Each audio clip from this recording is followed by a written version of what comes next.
সাফল্য ঘটে না, তাকে ঘটাতে হয়। ব্যবসার জগতে তারাই সবচেয়ে বেশি সফল যারা তাদের সবচেয়ে ভালো লাগার কাজটি করেছে। সাফল্য একটি বিজ্ঞান। সঠিক উপাদান মেশালে তুমি সঠিক ফলাফল পাবে। জীবনে সফল হতে চাইলে দুটি জিনিস প্রয়োজন, জেদ আর আত্মবিশ্বাস। তবে অন্ধবিশ্বাস ও আত্ম অহংকার আপনাকে ধ্বংসের শেষ সীমায় নিয়ে যাবে। সাফল্যের আগুন একা একা জ্বলে না, এটা তোমাকে নিজ হাতে জ্বালাতে হবে। সাফল্যের জন্য তোমাকে তিনটি মূল্য দিতে হবে: ভালোবাসা, কঠোর পরিশ্রম আর স্বপ্নকে বাস্তব হতে দেখার জন্য ব্যর্থতার পরও কাজ করে যাওয়া। আমাকে আমার সফলতা দ্বারা বিচার করো না। ব্যর্থতা থেকে কতবার আমি ঘুরে দাঁড়িয়েছি তা দিয়ে আমাকে বিচার করো। অতীতের সাফল্য হয়তো তোমাকে ভবিষ্যতের ব্যর্থতার দিকে নিয়ে যাবে, কিন্তু তুমি যদি প্রতিটি ব্যর্থতা থেকে শিক্ষা নিতে পারো তবে দিন শেষে তুমি একজন সফল হবেই। মানুষের জন্ম হয় সফলতার জন্য, ব্যর্থতার জন্য নয়।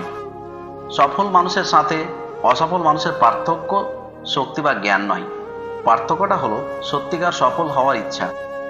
সফল হওয়ার উপায় কি জানি না, কিন্তু ব্যর্থ হওয়ার চাবিকাঠি হচ্ছে সবাইকে খুশি করার চেষ্টা করা। অসত্যের পথে সফল হওয়ার চেয়ে সত্যের পথে ব্যর্থ হওয়াও ভালো। অর্থ যেমন অর্থের জন্ম দেয়, সাফল্য তেমনি সাফল্যের জন্ম দেয়।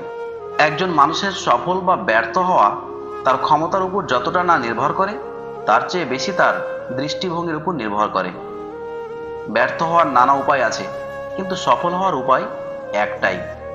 সফল হওয়ার চেষ্টা করার বদলে দক্ষ হওয়ার চেষ্টা করো, সাফল্য এমনি আসবে। ব্যর্থতার ছাই থেকে সাফল্যের প্রাসাদ গড়ো। হতাশা আর ব্যর্থতা হলো সাফল্যের প্রাসাদের দুই মূল ভিত্তি। তোমার যা নেই তা অর্জন করাটাই সফলতা নয়। সফলতা হচ্ছে এমনকি তোমার সবকিছু হারিয়ে ফেলার পরও হাল ছেড়ে না দেওয়া। সাফল্য মানে 9বার পড়ে গিয়ে 10বার উঠে দাঁড়ানো। আমি চিন্তা করেছি মাসের পর মাস, বছরের পর বছর, আমার চিন্তাগুলো 99বার ভুল হয়েছে, তবে 100তম বারে আমি সফল হয়েছি। সাফল্য চাইলে সাফল্যকে লক্ষ্য বানিও না।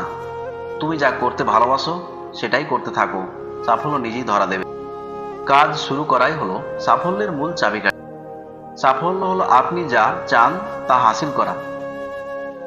যদি তোমার সমালোচনা করার মতো কেউ না থাকে তবে তোমার সফল হওয়ার সম্ভাবনা নেই বললেই চলে।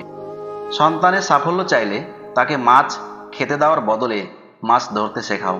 জীবন মানেই সাফল্য, এবং সাফল্য মানেই দুর্ভোগ।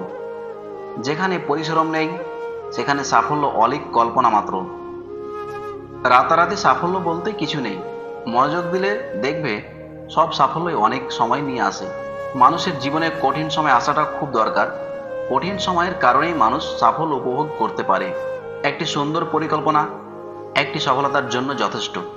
যার মাঝে সীমাহীন উৎসাহ, বুদ্ধি ও একটানা কাজ করার গুণ থাকে, তবে তার সফল হওয়ার সম্ভাবনা সবচেয়ে বেশি। একজনের ব্যর্থতাই অন্যের সফলতার শিক্ষা। তুমি যদি তোমার সময়ের মূল্য না দাও তবে অন্যরাও দেবে না।